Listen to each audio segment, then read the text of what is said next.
How's it going, guys? Dom here with Dom's Vlogs, and we're back on Wednesdays. Now, you'd be asking me, what are these, salt and pepper shakers? Well, no. This is what I want to talk about.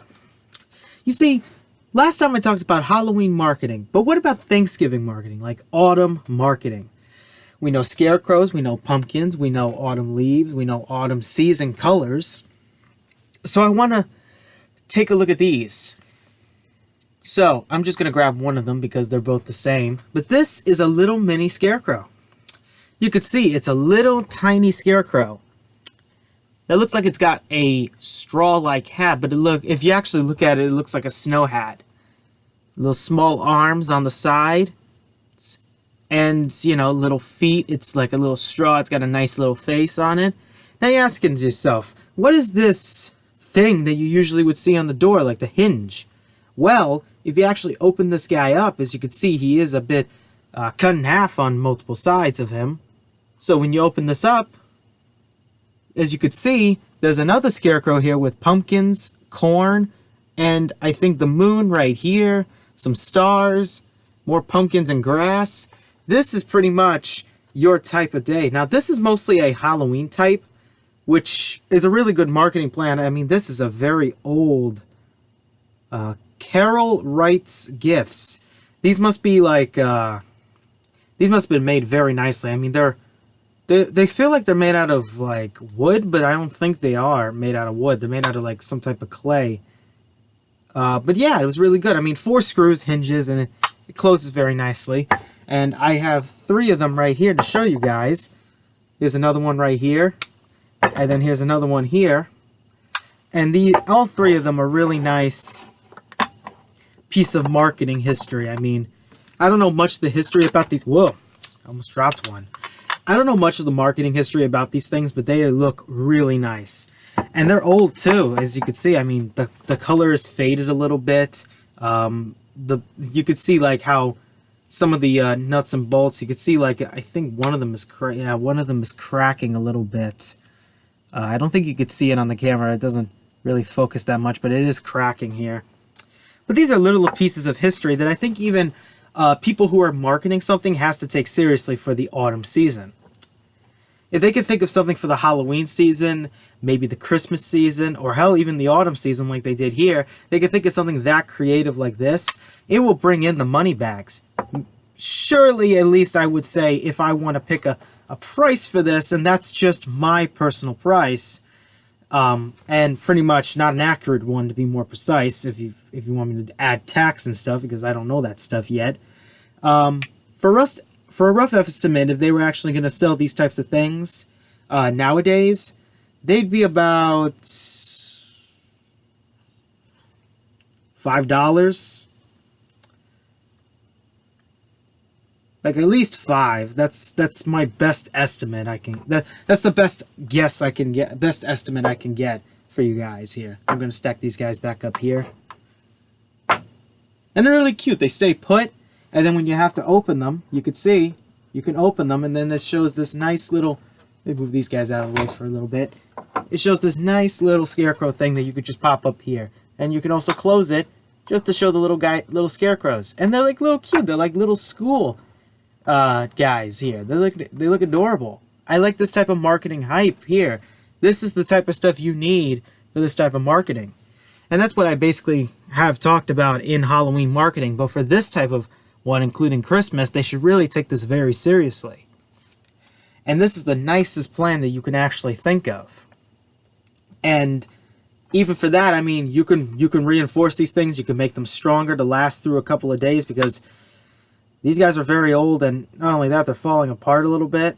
I could feel like a little bit of a jiggle on these things. And not only that, I mean, you could see it's weak enough that I can actually open it just with one hand and close it. So, but they are very nice, and I really do enjoy them. I think this one's got the more color fade, but this one at least still has at least what it has left. You could see the difference between the color fading patterns here on these scarecrows. Like, one is more faded than the other, but they still look nice in my opinion. They are very adorable little things, and they deserve this deserves at least some marketing hype. Like, they can bring these things back just for the autumn season. It would be really nice. Yeah, I mean, that's kind of like what I was wanting to talk about. These little, like, open scarecrows. I don't even know, like, I just call them surprised scarecrows. Like, scarecrows with a little surprise into them. Like, because these are, like, really nice things. Whoever created these is a, if you can actually, here, let me put this up for you guys so you guys can see. Find that right there on Google, and you can let me know in the comments.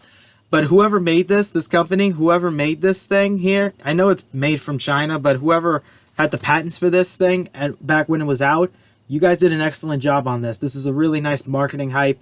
It's really nice to see these things. I mean, opening these things actually looks like it actually has a really nice surprise. And even, this does remind me of a farm in the autumn season, you know? These scarecrows look adorable. And, I mean, I'm used to, like, the scarecrows on the lawns and stuff, sure. But these types of scarecrows look very adorable, very nice, and there's a lot of heart that put into these things. Unlike any of the other marketing hypes that I have seen that is just focusing way too much on the hip crowd demographic. And when you focus something like Halloween, Thanksgiving, and Christmas onto the hip crowd demographic, that is not my demographic to use. And I'm not even going to look at your ad, and not even going to buy your product if it's not even a good product, or even a nice ad for me to watch. Because this is not a really nice product. It's not a nice thing to even talk about, because it's that bad. But these three are nice, and I hope they did a very good ad for these things. I mean, if they ever did an ad for these little guys, like scarecrows, like boring and stuff, but like poof, something like magical happened, then they're like little scarecrows you can open up, and you got this little nice surprise inside. You can stack them on your windows. I can't even use this window right here as an example, but you could stack them up here, right on the windows. Even when open, you can have these opened on the thing here, and you can close them out. Like, I can think of something here for autumn and Christmas. Like, you have to be, like, here's the thing here. Yes, the 90s were very creative of what they were doing. Cobwebs here. Still trying to get the horror vision aspect out of my own room here, but this is pretty much what I kind of would expect. I mean, the 90s made these types of things more creative, more effective for the time, but now that the 2000s have come along, people have ran out of ideas, and ran out of ideas to actually, you know, for the marketing, and also for, like, anything, to be more exact. It's like they can't focus too much on this type of demographic, the hip crowd one, because the hip crowd one's a little too rowdy. They do stupid things that at least I think even the older crowd would not even like. And, I mean, it's just ridiculous. I mean, should I be part of this whole hip crowd thing because I have a blue sweater and a Five Nights at Freddy's hat? Here's the thing here. Even if I'm not part of the young hip crowd, and probably the young hip crowd does wear these types of things here, even Five Nights at Freddy's, no people in this type of hip crowd demographic, like, in my opinion, would not be like me. I'm more different. I'm more old school as well. I would go straight back to the old school ways to even create something unique and special for these types of people. Even if it is just remaking something this old, that would be at least more unique. Hey, I wouldn't even make these things out of clay at least. At least something a little bit more, I mean, how do I put this? Like, more stronger, more nice, and probably more easy to paint as well. Because whoever made these things, even though they did a good job on the paint job on these little guys here, the paint job, I mean, as you could see, it's pretty difficult looking. I mean, even I wouldn't get it through. I think there's like, yeah, there's like a yellow smudges, green smudges, pretty much a lot of smudges. The eye's a little messed up. But they did a good job on it. Even the paint here, I mean, this is not very neat. You could see the little yellow lines here and the red lines here, but still, this is a really nice product, even though it's not painted nicely. It's still a nice product because it has something interesting into it. You have to, like, interest a demographic. If you can't interest somebody into a product, then you're just lost. You're lost and you can't make money off of it. That's kind of like what the true point is. Like most people would say, it's about making money, and even John Taffer has said it before in Bar Rescue. This is not about having fun. This is about making money.